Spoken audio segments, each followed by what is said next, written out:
tinha que, assim como Eva, aquela mulher que vivia tal vida na sua espiritualidade, na comunhão com Deus, tendo as suas faculdades muito bem exercidas para a espiritualidade da sua vida, aquela mulher, ela foi enganada num ambiente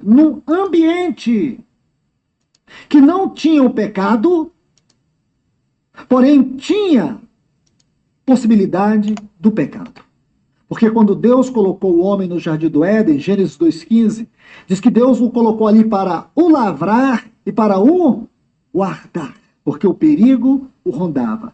E nós sabemos, através de Isaías capítulo 14, Ezequiel capítulo 28, que já havia ocorrido uma rebelião.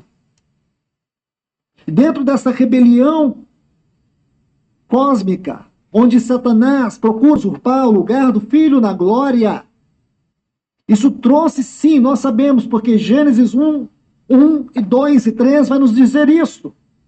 Deus havia criado tudo, mas a terra, porém, se tornou um caos.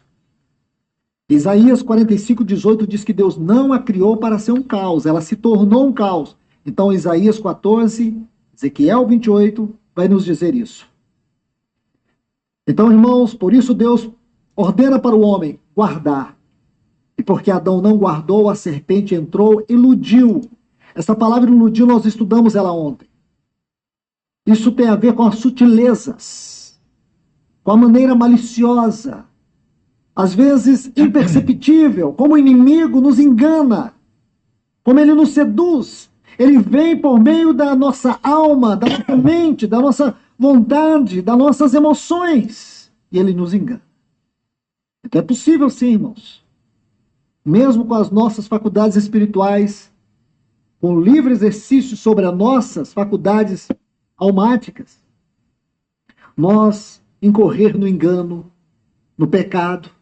Por isso, Paulo diz assim para Timóteo: exercita-te na piedade.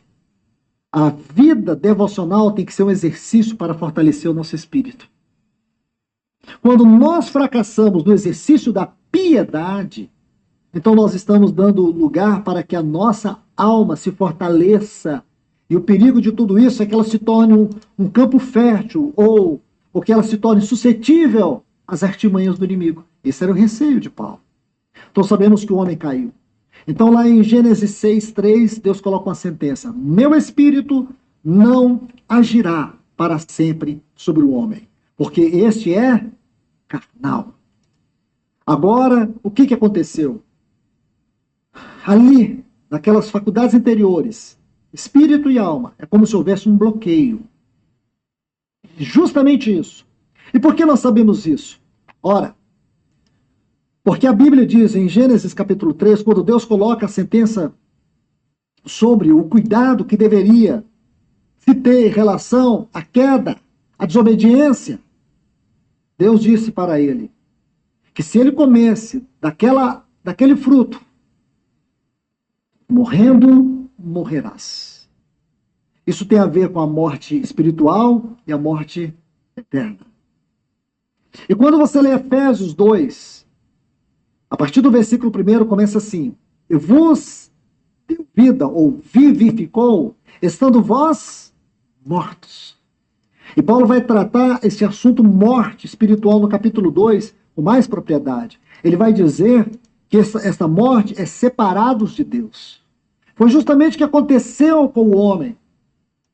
É aí que nós entendemos, irmãos, por que Deus colocou uma espada inflamada que rodeava o jardim e a árvore da vida, para que o homem não pudesse comê-la. Porque a partir do pecado houve uma separação entre Deus e o homem.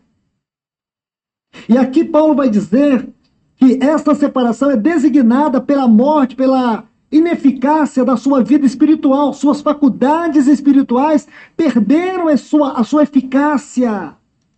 Por isso todos nós, como diz Davi no Salmo 51, nós nascemos em iniquidade. Nós nascemos com o nosso espírito inativo, na sua função que havia sido determinado por Deus. Nós nascemos almáticos, mas a faculdade está aqui. Aí, irmãos, é onde entra aquilo que chamamos de novo nascimento, a palavra da vida. Quando um cristão recebe realmente a salvação, ele é regenerado, ele é vivificado. Agora, o seu espírito está vivo. O seu espírito agora pode sim entrar em contato com o seu corpo. E é aí que entra a vida de oração, de comunhão, a vida cristã, a vida piedosa, a adoração. Agora, irmãos, nós temos uma consciência de Deus. Nós temos plena liberdade de comunhão com Deus. Nós temos o Espírito de Deus guiando-nos por meio da intuição.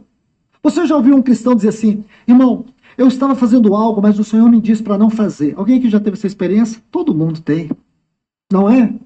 Eu estava para fazer algo, mas uma voz veio ao meu coração e disse não. Antes a gente vivia de caixinha de promessa, só tinha coisa boa. Agora não, irmãos.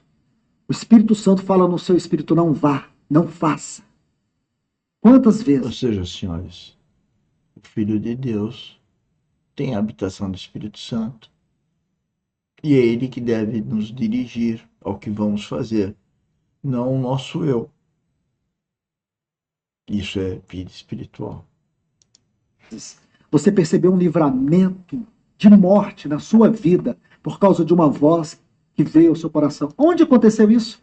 A voz de Deus na intuição. Você ia para um lugar e houve um sentimento para não ir. Você ia fazer algo e você não fez. Nós não precisamos fazer como Gideão, irmãos. Ficar colocando novelo de lã na grama para ver se a grama fica molhada e o novelo seco. Não. Nós temos agora o Espírito Santo no nosso espírito. Porque no Antigo Testamento, o Espírito Santo não é o espírito da habitação. Ele é o espírito da unção. Ele vinha sobre reis, sacerdotes, profetas, os juízes. Porque havia uma sentença de Deus: o meu espírito não agirá para sempre sobre o homem. Mas lá, em Atos 2, nós temos o Espírito Santo sendo derramado. Derramado ali no Pentecoste. Então, como que nós vamos entender? Será que Deus, ele se volta contra a sua palavra? Não, irmãos. Porque entre o Pentecostes e a sentença de Gênesis 6, nós temos a cruz. Porque veio um homem. E este homem, ele não foi um homem carnal, ele foi um homem espiritual. Ele foi um homem que a carnalidade não teve lugar na sua vida. Ele venceu o mundo, ele venceu o pecado, ele venceu a morte. Aí ele foi até aquela cruz e tomou o nosso lugar de condenados. Ele tomou o nosso lugar, nós, que havíamos sido condenados. Ele tomou o nosso lugar e satisfez as exigências da justiça de Deus. Agora, por causa deste homem, por causa daquele homem que foi na cruz, no meu e no teu lugar, ele foi e ele derramou o Espírito Santo sobre nós.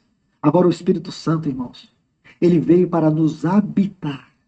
Ele vem e habita essa faculdade, que é o nosso espírito, onde está a nossa intuição, a nossa consciência e a nossa comunhão. E o que Satanás tem feito, irmãos? Ele tem trabalhado de uma maneira tão terrível e sutil como ele enganou Eva. Ele tem enganado a muitos hoje, mantendo eles numa vida almática, numa vida emocional, numa vida que a sua espiritualidade é caracterizada pela euforia e não pela realidade espiritual. Vida mundana, onde ela é dirigida pelos afetos do mundo, onde ela é dirigida pelas emoções, pelo hedonismo, pelo egocentrismo, soberba. Senhores, o que nós estamos falando aqui é a coisa mais importante para qualquer ser humano. Não é por causa minha, é por causa de Cristo. Procure ouvir o Espírito Santo. O próprio Cristo na Bíblia fala: quem tem ouvidos ouça o Espírito. não é a minha pessoa. Eu simplesmente, como diz a Bíblia, eu sou um vaso. E você também. O que vale é o que tem dentro do vaso, que é o Espírito Santo. Espiritual. Isso gera o quê?